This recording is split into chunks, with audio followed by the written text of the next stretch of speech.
Hello बच्चों, कैसे हो? मुझे बताने की जरूरत तो है नहीं कि एग्जाम बिल्कुल सर के ऊपर है।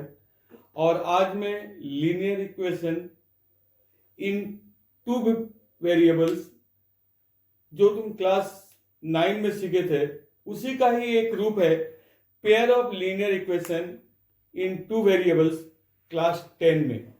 उसके बारे में आज बताने जा रहा हूं। और ये जो pair of linear equation in two variables है, यहां पर दो इक्वेशन होगा और दो इक्वेशन के बीच में इसका सॉल्यूशन के बारे में पता चलेगा हमें कि कोई इंफिनिटी मेनी सॉल्यूशन प्रोड्यूस कर रहा है, कोई यूनिक सॉल्यूशन प्रोड्यूस कर रहा है, कोई नो सॉल्यूशन प्रोड्यूस कर रहा है। हम इस इक्वेशन के द्वारा जानेंगे। ठीक है, ओके बच्चों, आज जो मैं टॉपिक चुना हूं आप लोगों के लिए वो है pair of linear equation in two variable.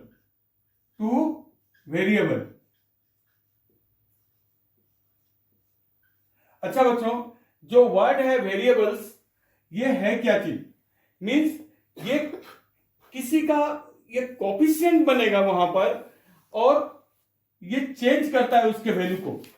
तो मेरा जो पहला एक equation a1 x plus b1 y plus c एक कांस्टेंट वैल्यू होगा और इक्वल टू 0। यहां पर a1 b1 c1, ये c क्या है? कांस्टेंट वैल्यू, कोई इंटीजर हो सकता है, वो -1 -2 5 4 कुछ भी एक इंटीजर्स होगा, इक्वल टू 0। अच्छा, मैंने एक वर्ड यूज किया था, pair of linear equation. Means sorry, यहां पर इक्वेशन होगा, पेयर ऑफ लीनियर इक्वेशन। ठीक है बच्चों, ये क्या है? Pair of linear equation in two variables. अच्छा, दूसरा क्या है?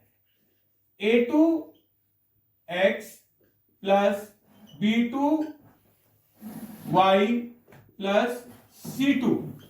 जैसा कि हम देख रहे हैं कि हमारे सामने में दो इक्वेशन है, वो भी लीनियर इक्वेशन। अच्छा, इसको हम लीनियर क्यों बोलते हैं? क्योंकि मेरे जो वेरिएबल्स के ऊपर में पावर 1 है, इसलिए ये लीनियर इक्वेशन है। अगर ये सिंगल लीनियर इक्वेशन होता और मैं ग्राफ में अगर इसका वैल्यू सब्स्टिट्यूट करने के लिए जाता, तो इसका जो भी लाइन बनता यहां से, वो एक स्ट्रेट लाइन होता। और पता ही है आप लोगों को कि linear equation in two variables में जो सॉल्यूशन होता है वो क्या होता है? इंफिनिटी मेनी सॉल्यूशन होता है। लेकिन पेयर ऑफ लीनियर इक्वेशन में थोड़ा उससे अलग है बच्चों। अपने कॉन्सेप्ट की तरफ देखना। मेरे पास दो इक्वेशन हो गया। अच्छा, मेरा जो सॉल्यूशन ऑफ इक्वेशन निकलता है, एक है मेरा यूनिक सॉल्यूशन। क्या है बच्चों? Unique solution. Unique solution. दूसरा जो है infinity many solution. Many solution मतलब ये बता नहीं सकते कि उसका कितना सॉल्यूशन निकलेगा यहां पर। Infinity many solution. और थर्ड जो है वो क्या है? No solution. क्या बोलेंगे इसे हम? No solution. ये चीज यहां पर हम सीखेंगे। Unique solution, infinity many solution and no solution, ये आता है। अच्छा, हम इसको डिसाइड कैसे करेंगे कि कहां पर यूनिक सॉल्यूशन हो रहा है, कहां पर इंफिनिटी मेनी सॉल्यूशन हो रहा है, कहां पर नो सॉल्यूशन हो रहा है? तो चलो अब मैं बताने के लिए जा रहा हूं। अगर आप लोगों को समझ में आ रहा है तो इसको नोट भी कर सकते हो। मैं अब इसको आगे बढ़ रहा हूं, मैं इरेज भी कर सकता हूं इसको। ओके, तो देखो इसे। ओके बच्चों, मैंने कहा था कि यूनिक सॉल्यूशन मतलब एक सॉल्यूशन, एक एक्स का वैल्यू निकलेगा और एक y का वैल्यू जो कोऑर्डिनेट में शो करता है वहां पर।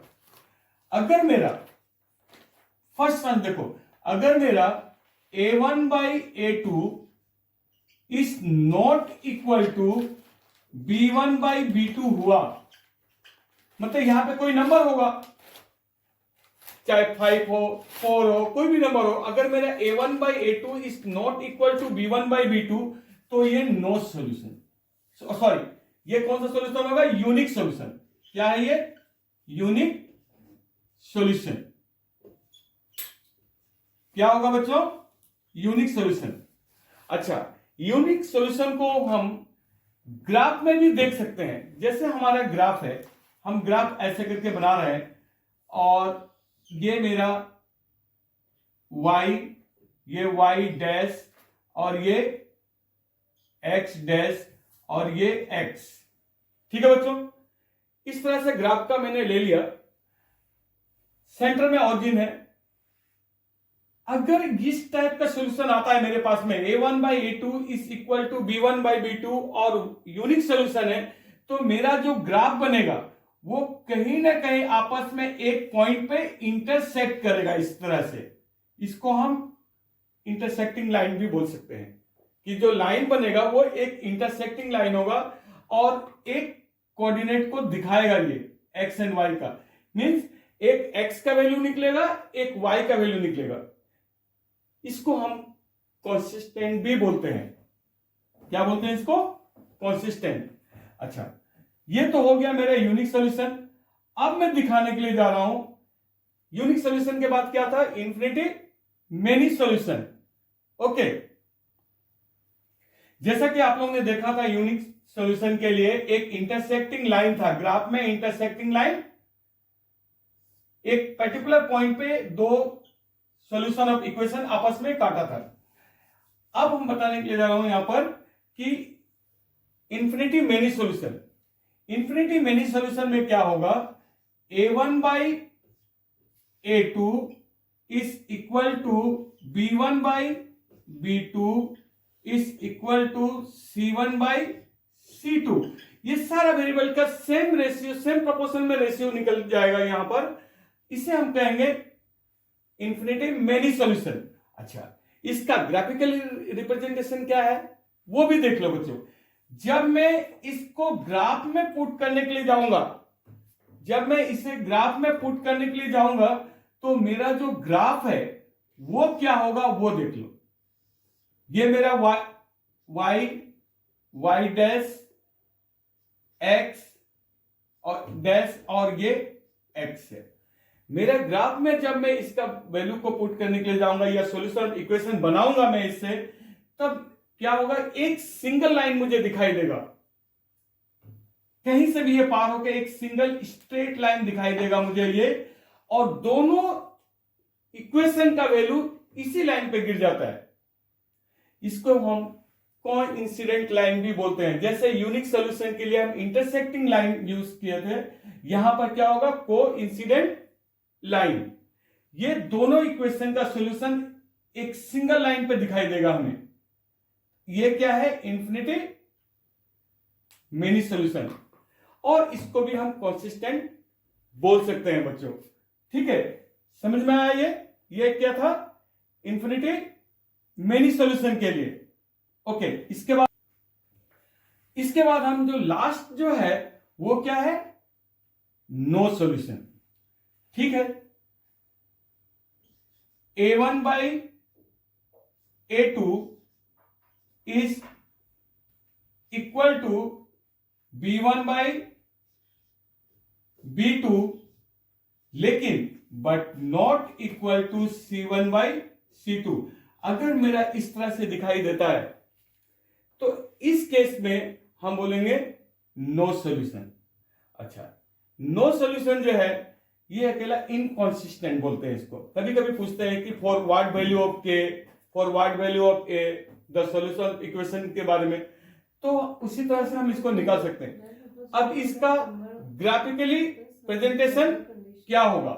इधर देखो, अगर मैं ग्राफ बनाता हूं इस टाइप से, सेम वैसे ग्राफ बनेगा। ये y डैश, ये एक्स डैश और ये एक्स।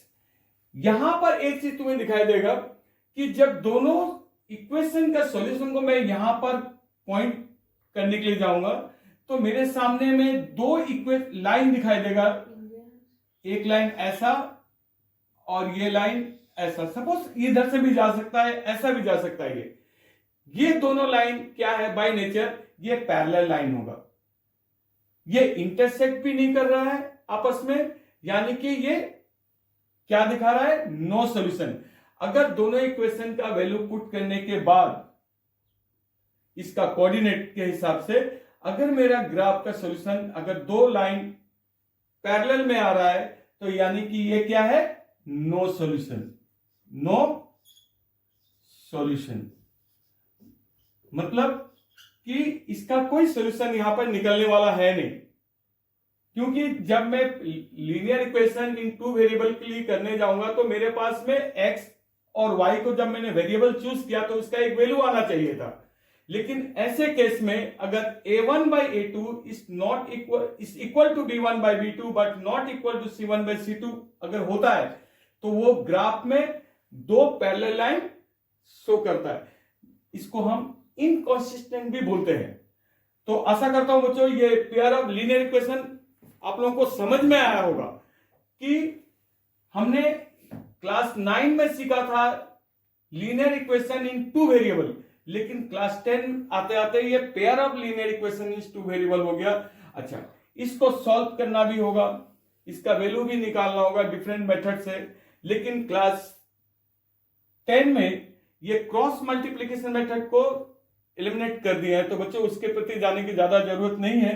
लेकिन जो अलग अलग मेथड्स हैं उससे हम इसका वैल्यू निकाल सकते हैं। और आप लोगों को तो पता ही है कि कौन कौन सा दो मेथड हम ज्यादातर यूज करते हैं। एक है सब्स्टिट्यूशन मेथड और दूसरा है, क्या है दूसरा पता है आप लोगों को? एक सब्स्टिट्यूशन मेथड और दूसरा है एलिमिनेशन मेथड। एलिमिनेशन मेथड में मैं किसी एक का वैल्यू को कैंसिल करूंगा, फर्स्ट एक्स को हटा के वाई के वैल्यू के साथ उसका लेकर आऊंगा और उसके बाद फिर पुटिंग द वैल्यू होता है। और सब्स्टिट्यूशन मेथड एक का वैल्यू को एक इक्वेशन से वैल्यू ड्राइव करूंगा और दूसरे इक्वेशन में वैल्यू को पुट कर दूंगा, उसे कहते हैं सब्स्टिट्यूशन मेथड।